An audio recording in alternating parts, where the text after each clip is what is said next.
We warned you that letting Zionism buy this much influence in our government was dangerous, and now it looks like the U.S. is getting dragged into war with Iran for Israel. I am so pissed off. I'm so freaking pissed off. In 2024, the pro-Israel lobby spent over $250 million to fund and elect Zionists into our Congress, and guess how many made it into power? A supermajority. A supermajority of Zionists were elected in 2024. Because they promised to defend and serve Israel over anything else. They promised to give Israel as many bombs as they asked for. They promised to give Israel as much of our tax money as they required. That is the situation we're in. And now we have a Congress with a supermajority who wants to do a regime change on Iran, who wants to go to war with Iran and won't stop Trump from taking us into this war. Zionists did this in 2024 because they realized that America's support for Israel, the American people, was crumbling. And so they swept in and spent all this money to ensure that Israel could continue their genocide with U.S. weapons and funding. This is supervillain activity. Oh, and Trump's totally owned by Israel to the tune of another $250 million. Our country is screwed.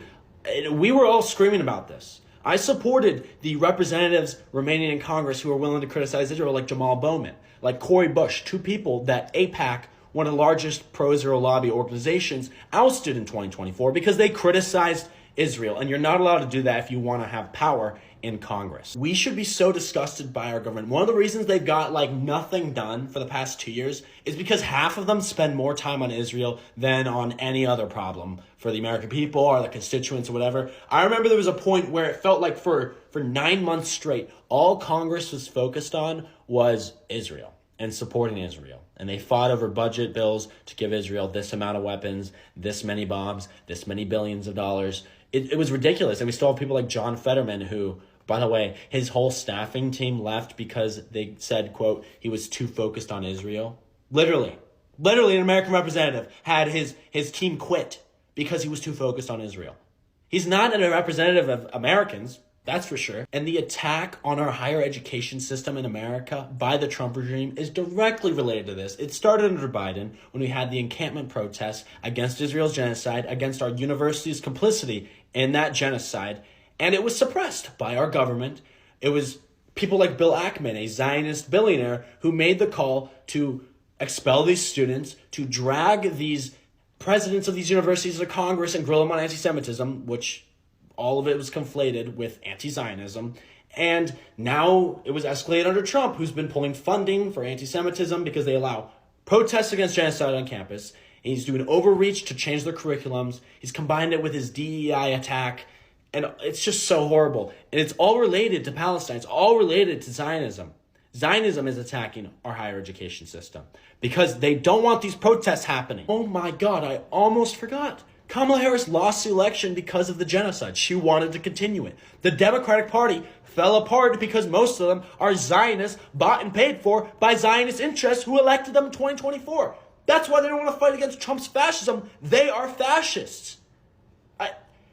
It's unbelievable. I don't have many words. They ruined our government. They ruined our representatives. They ruined our higher education system. They ruined the Democratic Party more than it already was ruined. And they ruined our free speech. They're taking away our protest rights. What the hell? I cannot see an easy way forward to fix this problem. The party infrastructures, the party leaderships, the Speaker of the House, the minority Speaker of the House, the Senate leaders, they're all Zionists. They're all funded to support Israel. And it's going to be years until we even get a chance to primary these people and kick them out of office. They don't belong in there. They don't represent Americans. They're not going to kick each other out. They're all in it. Well done, guys. Well done, America. And the saddest thing about all of these problems is that they could have been mostly avoided had we gotten rid of big money in politics.